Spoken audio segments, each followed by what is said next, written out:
Dahulu kala, ada seorang sakti bernama Empu Wisesa. Saat Empu Wisesa masih muda, Gunung Tangkuban Perahu meletus dan lahannya mengalir ke desa-desa sekitarnya, sehingga banyak menelan korban jiwa.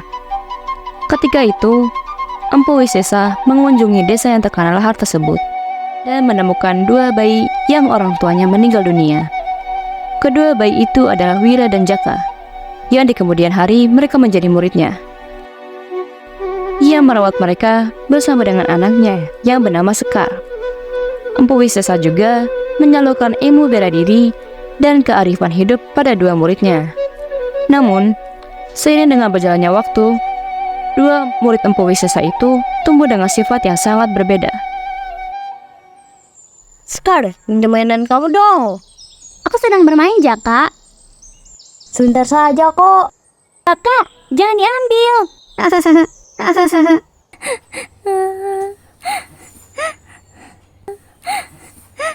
Ayo main ini saja denganku. Terima kasih, Wira. Dan setelah dari hari itu, Sekar merasa ada perasaan yang mulai tumbuh dalam hatinya.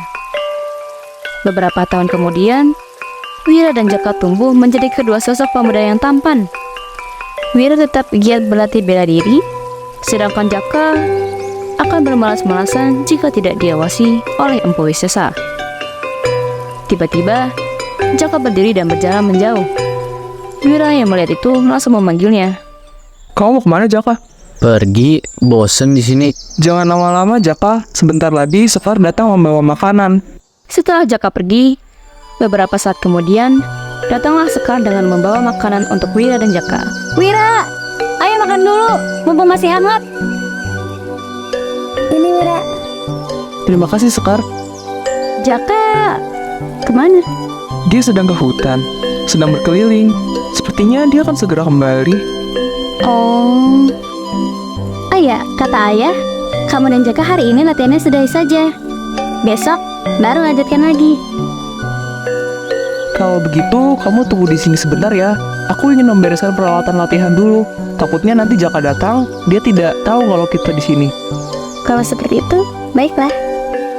Setelah Wira pergi membereskan peralatan, datanglah Jaka yang dari jauh melihat Sekar.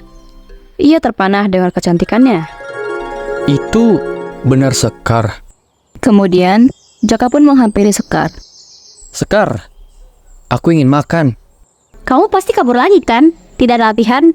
Hah? Pasti Wira yang bilang kan? Tanpa Wira beritahu pun, aku tahu. Kamu kan selalu begitu. Kamu selalu saja membela Wira. Kamu kan memang salah. Terserahlah. Ini.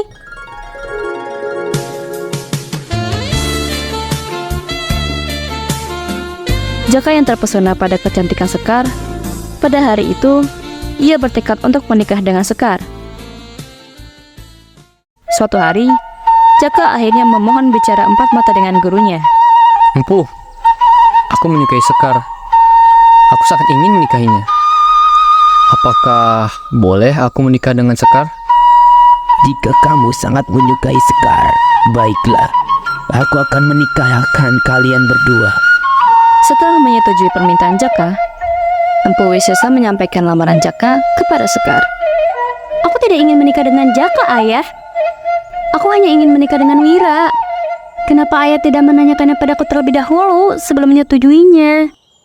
Akhirnya, Empu Wisesa merasa bersalah dan pergi keluar rumah untuk berpikir dan mencari jalan keluar. Bagaimana ini?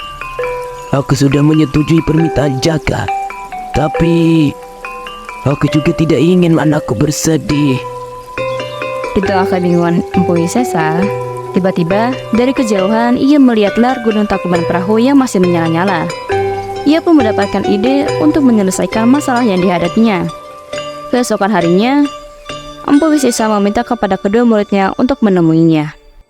Wira, Jaka, muridku, aku ingin membicarakan sesuatu dengan kalian, tapi aku punya syarat. Apa itu, Empu? Lihatlah lahar Gunung Tangkuban Perahu itu. Siapa yang mampu memadamkan lahar itu, maka akan aku nikahkan dengan Sekar. Begitu mendengar pesan Empu Wisesa, Jaka berpikir bahwa hal itu tidak masuk akal. Sungguh tidak masuk akal. Bagaimana bisa memadamkan lahar gunung itu? Namun, di sisi lain, Wira berpikir hal yang berbeda. Sepertinya lahar itu bisa dipadamkan dengan air.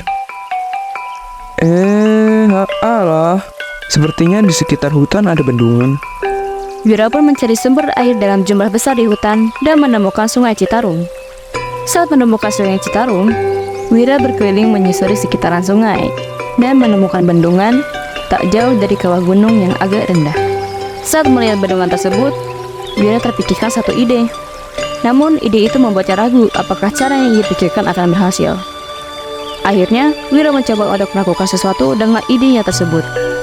Ia menggunakan ilmu yang dimilikinya untuk meruntuhkan bendungan batu itu di dekat sungai Citarum. Air yang tidak terbendung akhirnya meluap dan mengalir ke cekungan lahar Tangkuban Perahu. Cekungan lahar itu pun berubah menjadi danau yang luas dan dikenal dengan nama Danau Bendung karena berasal dari sungai Citarum yang dibendung. Wira pun menikah dengan Sekar karena berhasil melakukan syarat dari Empu Wisesa ini. Berkat sikapnya yang tidak mudah menyerah dan menggunakan akalnya untuk memaksimalkan kemampuan yang ia miliki. Lama-kelamaan, danau bendung yang luas itu mengering dan berubah menjadi lahar yang subur. Karena wilayah yang luas, Wira dan Sekar beserta warga desa berpindah ke sana untuk membangun sawah dan ladang. Mereka mendapatkan panen yang berlimpah. Kemudian, Wira diangkat menjadi pemimpin daerah. Dan danau bendung itu pun lama-kelamaan disebut dengan nama Bandung.